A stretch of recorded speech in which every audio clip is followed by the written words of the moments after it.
Well,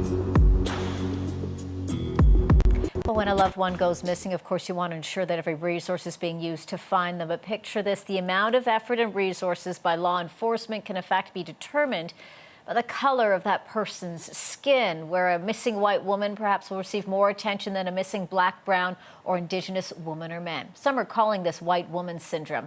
It's shocking, but it is a sad reality for many BIPOC communities, both in the United States and in Canada.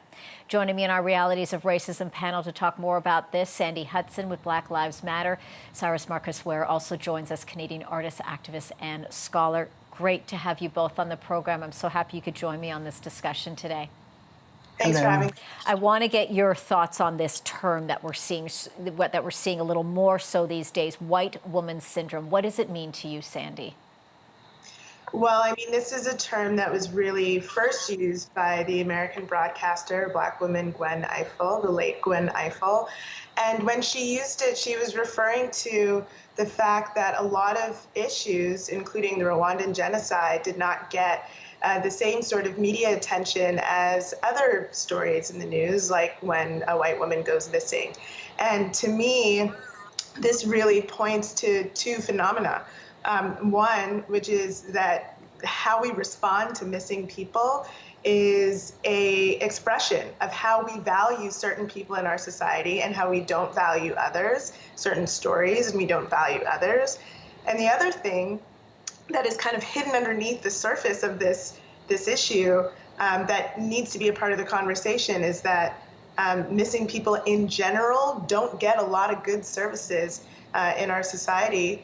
We don't offer what we need to offer families and loved ones when people are missing. And most often those people who are missing are coming from disproportionately Indigenous, Black, and other folks of color's community. Cyrus, what are your thoughts here and your concerns hearing what Sandy is saying? But I mean, I'm listening to it and I'm nodding my head because I'm agreeing with everything she's saying there.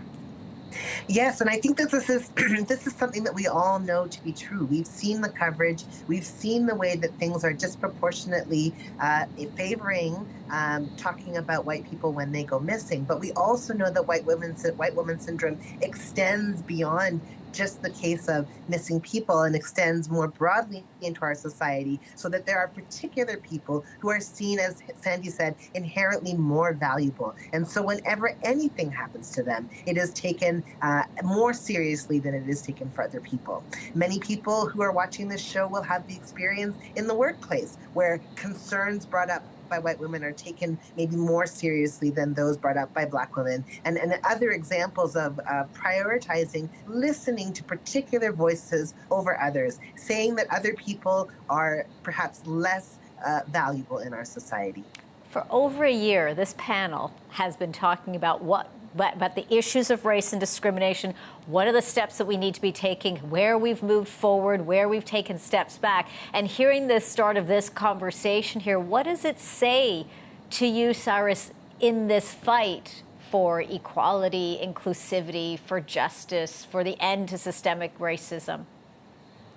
Well, what I'm hearing, people say loud and clear is that they want a change to the status quo. They don't want things continuing the way that they're going right now. As Sandy mentioned, we have an actual crisis on our hands right now with murdered and missing Indigenous women, girls, and boys. We have Black people who are being disappeared. We have racialized people who are going missing. We know that the police, as it currently exists, they do not do anything to help in these situations. So right now, we actually have a situation, we have a reality where we are needing the funds and resources to be able to go into making sure that people who go missing are found. And unfortunately, all of those funds are tied up in police services, doing things that aren't actually helping these families. So what I'm hearing now is I'm hearing more and more people saying, how can we reinvest in our communities? How can we actually address white supremacy at its root cause? How can we make sure that all of these racialized people who are going missing or who are being killed by the police are being supported? How are we making sure that these families are being supported? And that's something that I think, I'm hearing people say loud and clear. Mm-hmm. We know that we're in a moment now emerging out of this pandemic where people are asking what kind of world they want to live in. And I know that people have said, we want to eradicate white supremacy. We want to eradicate it from Canadian society. We want to do better for racialized communities. We want to make sure that racialized communities have what they need to thrive. And right now, the conditions are not yet in place for that to happen. And so I'm seeing a call to action right now. Yeah. I'm seeing a call to action to get involved and to say, let's reinvest in our community. Yeah, indeed. And we also need to highlight, and Sandy, I'll have you talk about this, the difference that we're seeing between how BIPOC women and BIPOC men are being treated, are being addressed, are not being acknowledged, are being ignored, and are being labeled. Yes, and I mean, I really want to talk about the Bruce Macarthur case as a perfect case study. You were reading my mind, Sandy. It's a perfect case study. You know, Yes.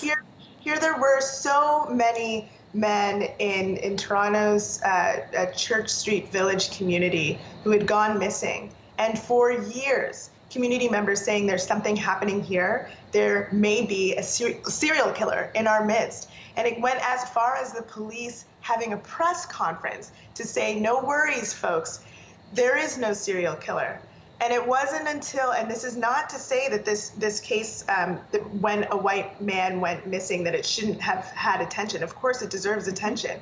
But it wasn't until it was a white man who went missing and was murdered by Bruce Macarthur that it was taken with a certain level of seriousness. And so the implication there is that people who are seeking to be violent, people who are predators, people who are engaging in domestic violence, they know that if their victims are from particular communities, if they target particular types of victims, particular types of people who are devalued in society, they're more likely to be able to get away with things. People know this. Mm-hmm. And that is such a huge problem. It is such a huge problem. So where do we go from here? And I feel like I'm a bit of a broken record. Well, almost every of these conversations that we've had, every panel, where do we go from here? Where have we made headway so that maybe the next time the three of us are having a conversation, we're celebrating remember when this used to be? And we can talk about now the path that we're down. Cyrus, talk to me a little bit about that and where you want to see that, I'm going to say, first 2 steps forward. I think that, we are definitely headed in the right direction because we have, people actually in the streets. We have people. Mm-hmm. I saw the beautiful demonstrations that were happening from coast to coast in support of Wet'suwet'en yesterday. I've seen people, as part of the uprisings that have been happening across Canada since the beginning of the pandemic. We've seen people, getting engaged in their communities, taking to the streets and getting involved. So that's the first thing. We need to figure out how to mobilize people. And right now we know that people are mobilized. People are concerned about this issue and they want to get involved. I think what we need to see is direct leadership addressing unpacking white supremacy at its source. And one of the ways that we can do that is by uprooting white supremacy in all its forms from all levels of state involvement. And one of the hugest perpetrators of white supremacy in our current situation is, of course, this vestige of slavery, which is the policing system in Canada. So I would love to see us have a very serious conversation about what safety and security looks like in our communities, in order to make the kinds of communities that are actually safe for Black, brown, and racialized people. We know that policing, increased policing, makes things less safe for us. So what would it look like to create safer communities? We know that we need to reinvest some of these policing funds into our communities in order to build parks and community centers and all of the things that actually create the conditions that prevent these kinds of things like people going missing. Sandy, I'm going to get your last thoughts on this. I've got a few seconds left here, but and I know, and there is a lot. There is a lot that needs to be done. The baby steps, at least you want to see or say we are seeing. Yes, there's 2 things that I really want to see. One is the media needs to take a really deep look at how they decide what stories are worth telling. Do you, as media folks, want to be a part of a system that is upholding white supremacy, or do you want to be challenging it? That is one. Number 2, taking a look at the case that brought this issue back to light, Gabby Petito's, she called the police. She called the police because she was dealing with an issue of domestic violence. and she did not receive the support that she needed. And then when she went missing, it came too late. We don't have a service right now that supports so many of the people who go missing. For so many of the people who go missing, it does have something to do with intimate partner violence. It does have something to do with who you know. And we don't have a service right now that serves those of us who are in that sort of danger. We need to build that, and we need to prioritize it as a society, and not just sharing these stories when they are elevated, when someone says this person is valuable enough to be elevated on social media. We need to be a part of creating an institution that solves the problem from the root, and the police aren't it. There are so many layers, but at least we're here. I've got both of you, and we are making it a big issue here. Sandy Hudson, Cyrus Marcus Ware, it is so great, as always, to have the both of you on the program. As I always say at the end, the conversation will continue, and I'm looking forward to it pivoting more towards that, road to action versus what the plan needs to be. You both stay safe and well. Thank you. You're welcome. You too.